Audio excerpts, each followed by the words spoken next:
Howdy folks, Mark Serbu, gun designer, gun nut. Today I'm going to talk about the RN-50 and with RN. Yeah, with RN, who's actually the gun is named after RN, Royal Nonesuch.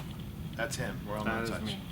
So we've got answers for questions people have been asking for a long time, and I just noticed people always put these in backwards. Yeah, that's backwards. Look at that. There's an actual. I designed that to go the other direction. Oh yeah. There's a counter bore in here where the head of this thing's supposed to go in. Wait, did I just say that? And people always put it backwards. See the counter bore? See? There's a counter bore. This head fits in that counter bore, and people always end up putting it backwards. I don't know why. It drives me up the wall though. And this is put it in backwards. This is in my shop. You'll So see, look at really it now. Freak 'em out. See, now it's flush in there. It's beautiful, and this sticks out the other side. And this, okay. So first question you probably have in your mind is, Richard, when you designed this, Mark, when you designed this, did you rip off the Sturmgewehr takedown pin? And the answer is yes, I did. That's it. That's it's out kind there of now. neat. But yeah, I did. I took a 1942 design and I kicked it in the butt, made it bigger. And what's funny is that the little piece of wire in there. Oh, here's one here. There's a little piece of wire that in 2016 America, with the greatest nation on earth, had a really hard time getting this made, and somehow they did it in 1942 Germany while they were getting their butts kicked. Well, they were getting their butts kicked later, but it was designed in 42. So anyway, that was kind of funny and frustrating. And we went through a whole bunch of crap, unbelievable amount of crap to make that. We ended up machining them out of stainless steel sheet for a while. That was very annoying. Seriously? Yeah. Yeah, we actually, in fact, I saw it around here. Yeah, I'm going to go grab it, damn it.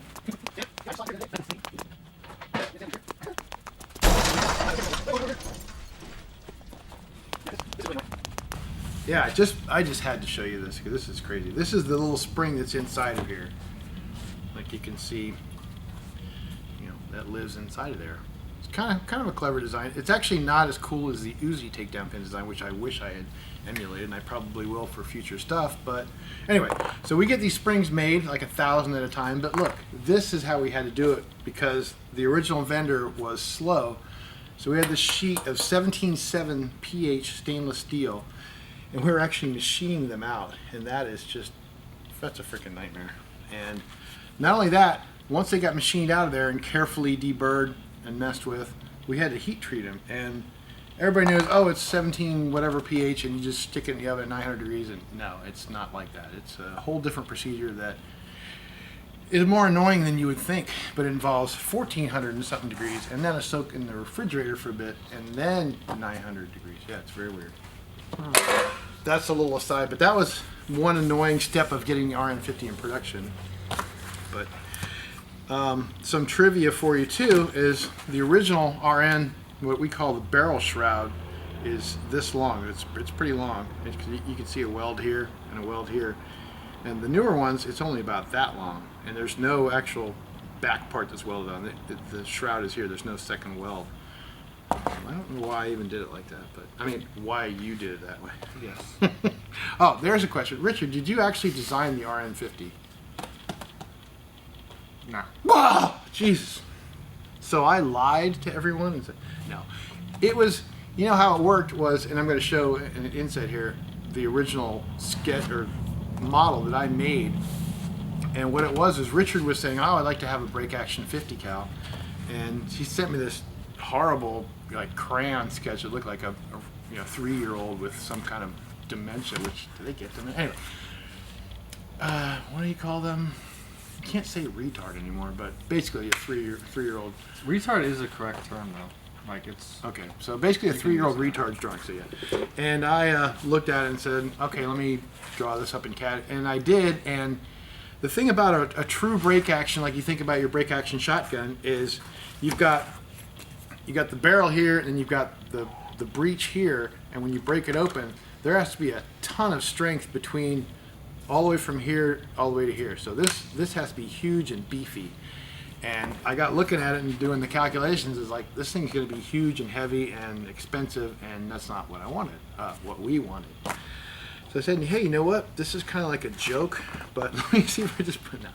I said, let me just put a cap on there, and let me also just make it from stuff that's kind of around the shop, like the trigger group for the BFG-50 that we already had. So I said, well, let me just put some side plates on there and make a cap.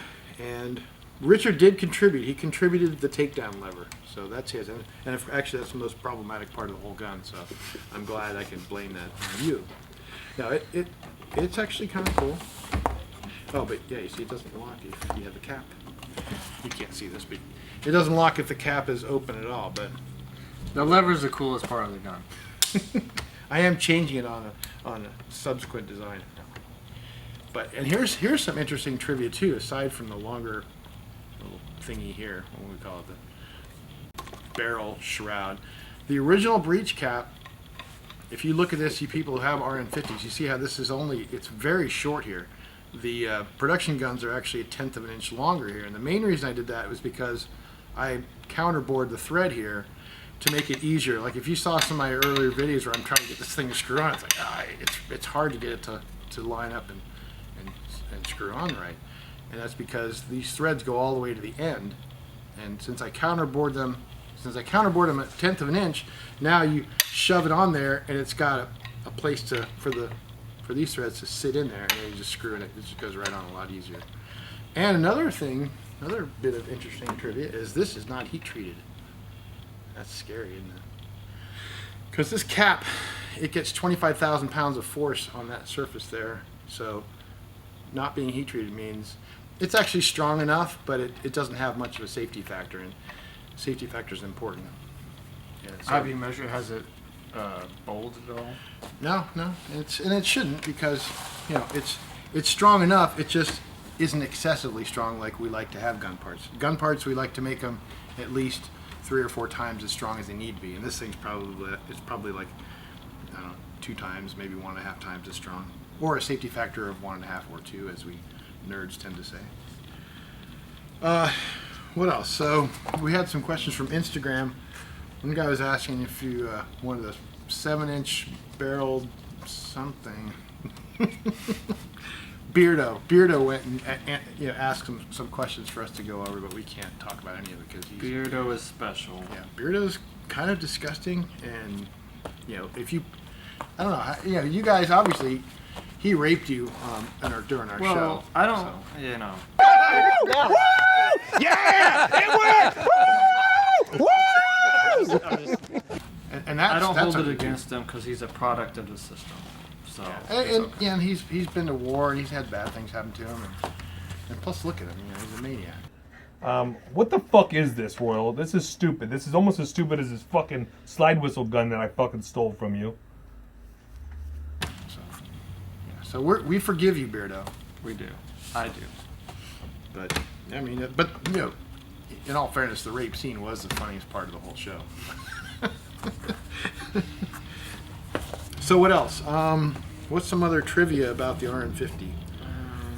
The hammer. The hammer was designed about, I think this was probably the 3rd or 4th iteration, and I don't know. I've got like a hammer blind spot.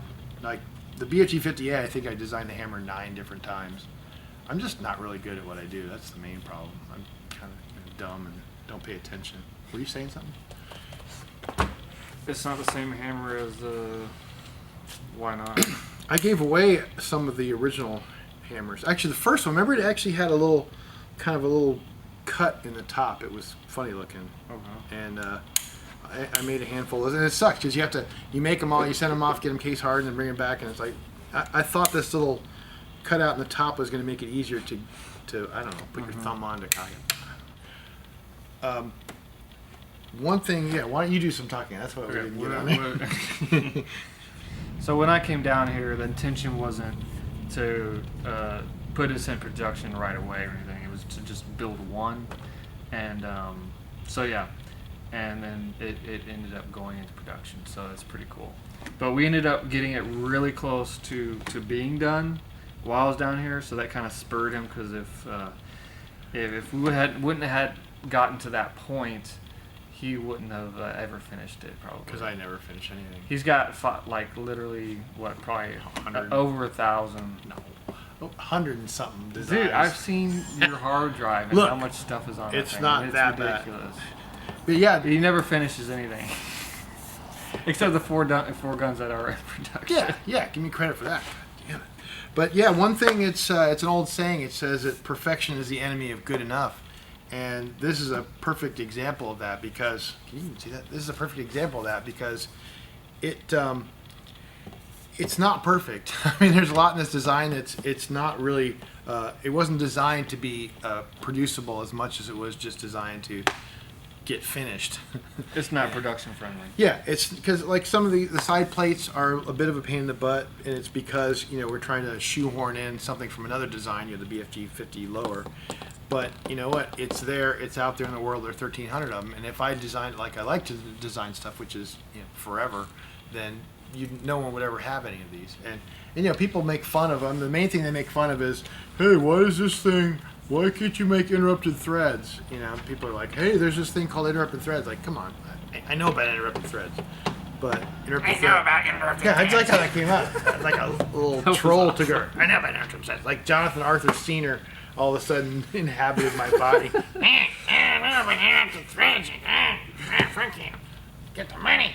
So anyway, interrupted threads would be great, except for a couple things. First of all, interrupted threads are a pain in the butt, and you can't learn how to do them.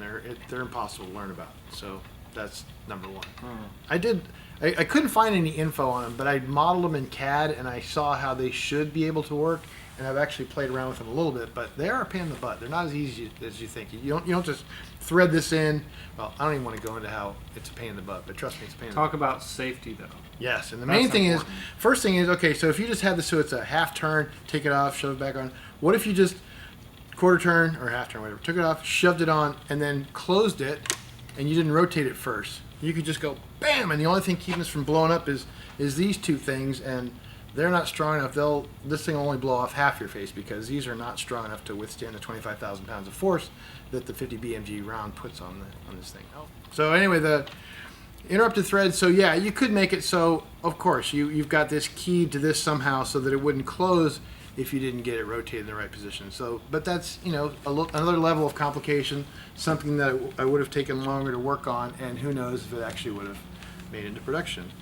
So this thing was like, we got it to where it was good enough instead of perfect, and we ran with it, and now there are 1,300 something of them out there, and lots more on order, and people love them. So why mess with a good thing? Yeah, it's a little bit slow and cumbersome, but not that slow and cumbersome. Poor Matt. I didn't tell Matt Demolition Ranch before he shot his that you can just take one of these and sorry about that, Matt. But that's most people know that it's not a big deal. So that's a funny thing. People out there on the internet are always saying, oh yeah, I just saw some recent ones like, yeah, Richard got Serbu into making the single shot, like people all of a sudden know about the BFG-50A because a few YouTubers are playing with it, but they didn't understand that I've been doing the BFG-50 for like 20 years before that. So they think, oh yeah, Richard did the RN-50 and that's what got Serbu into the single shot. It's like, no, not really. And also the really funny one is Valerie Serbu designed the BFG-50A. That's my favorite internet comment. Think of Valerie designing anything. I mean, I'm not going to say anything. I like Valerie. She's alright. Yeah, I sort of like her. She's okay. She's a brat, though. No, she's my daughter. What am I gonna say? He made her that way. It's alright. I know, it is kind of my fault. So anyway, what else? Is that about it? We blabbed about this enough? We just wanted to make it a little bit modular with the AR buttstock and the AR pistol grip, obviously, and trigger, right? Yeah. Yeah. One of the coolest things that people don't even talk about on this is, yes, you've got your Sturmgewehr takedown pin, which you take it out. Now look at that. That sucker fits in a much smaller space. It could fit in a 36-inch case instead of a giant 52-inch case. And also, if you're one of the maniacs who has an 18-inch barrel, you can fit this thing in a backpack, and that's pretty cool. Yeah, I've done that. It's cool. Yeah, you have a 16-inch, which no one else does. Yeah, I can fit that thing in a backpack and ride my motorcycle to the range, so that's cool. Another funny trivia, super funny about your 16 inches. I had the upper for his 16-inch gun before I sent it to him. He had serial number 2, and it was just sitting around the shop. And for some stupid reason, it got a live round loaded into it. And I have no. So it was sitting there for like a week with a loaded round, but there were no lowers around for it. So Yeah. so anyway, at one point I put the lower on. I said, okay, well let me just check this out. Let me try. Let me just drop the hammer on this. So I just kind of aimed it over here, and this is in our old shop. And I pulled the trigger, and it was loaded. And so here's a 16-inch barrel, 50 BMG. I got no eyes, no ears. Boom! It blew through like a table and a bunch of crap. Went into the cinder block This wall. table. Didn't quite make it out of the building, but it. You go outside, and the building was shifted. It was bad. And the welder, at the time, the guy was like a total weed head. And so here I freaking shoot this thing, and he's like, huh? He didn't bat an eye. That was really weird. But that guy had actually been folded in half before, by the way. I don't know if you ever met him, but yeah, he was folded Really? in half by a tractor or something. That might have been an exaggeration, but I'm not sure. He seemed like he'd been folded in half. You know, you can always tell when someone's been folded in half. They act. those damn Obviously. folded in half people, they're just weird. So I guess that's about it. I have no What- more folded in half stories. is that the barrel I have on there now, or is that the shorter one that I wasn't supposed to have? I don't know. The SBR. Yeah, the pain in the butt of the 16-inch barrel is that we couldn't even get at the nut to tighten was the too muzzle short. brake. Yeah, we could just shorten the handguard, but hey, whatever. There are all kinds of things you can do with these fun items known as death machine firearms. Death. That's a dumb thing. You know, people think these are evil and awful, and we're just fun-loving nerds who like blowing big holes and stuff. These things are a blast. 50 cal rifles, any guns. Guns are just fun. They're fun and they're wholesome and they're just great. So talk, Richard. People love to hear you talk. They're sick of me. I can't think of anything you haven't already. And you're out of talked focus. Stand up straight. Stand up straight. Finish your about. vegetables. I'm even with you. Yeah, he's I been don't- staying with me and he eats kid stuff like peanut butter and jelly and chicken nuggets. Reese's Puffs. He has toast for breakfast, with sometimes without butter even. Why are you doing that? You're making terrible noises that are going to sound awful on there. Is this gonna sound awful too? No, it's going to make a... Not like this. Wait, move like I hit you. There you go. Ugh. How about this? Ugh. Oh, wait, and then the... You notice this doesn't have a little slot down the middle. What's the All the slot subsequent. for? Something that I never actually did. It's actually for a little. Here's some trivia that nobody knows. There's a slot in here, and there's a cross hole for a little. It was a piece of metal that has a. It looks like a little hook, and it's got a little cutout for it that engages this pin here. So when you open it up, it just kind of snaps over it, and it keeps like when you're going to load it, it keeps it open. So then to close it, you kind of gotta smack it a bit. So it's an optional thing that I just never got around to making. You heard it here, folks. Heard it here, folks. You heard it here first, folks. That's what I was gonna say. That's the first one, huh? Yeah, Wow. Okay. yeah. It's just been sitting around collecting dust. Getting rusty. Not too rusty. Okay, well, thanks for checking out the RN-50 story. What are we gonna call this? The history of the RN. Thanks for checking out the history of the RN-50. I hope you learned something. I hope it was semi-entertaining, and hope I didn't overshadow Richard too much. I mean, we're on such too much. Hopefully y'all aren't asleep by now with Mark talking the whole time. If they were. Okay, thanks. Catch you next time. Oh wait, does Edwin do that? Yeah, he Thanks- does a little Thanks thing. for watching. I'm not going to salute you because I'm not a Mexican. He thought Edwin was Mexican. We talked about this before. Yeah. And he's like, hey, you got to check out this guy. He's this Mexican guy. And he wants to get one of your guns. I'm like, oh yeah? What's his name? Edwin Sarkisian. I'm like, that's not really a Mexican name. It's not like it's... Well, he Gold. hangs out with a Mexican, so It's like... I just assumed. So I'm sorry, Edwin. I but can't think of any Mexican names right now. Can you think of a Mexican name? Garcia. There you go. He's not Edwin Garcia. What's Jazz Booty's last name? I don't even know. Oh, it's Booty. Thanks. Have a good one. Bye. Walk off camera.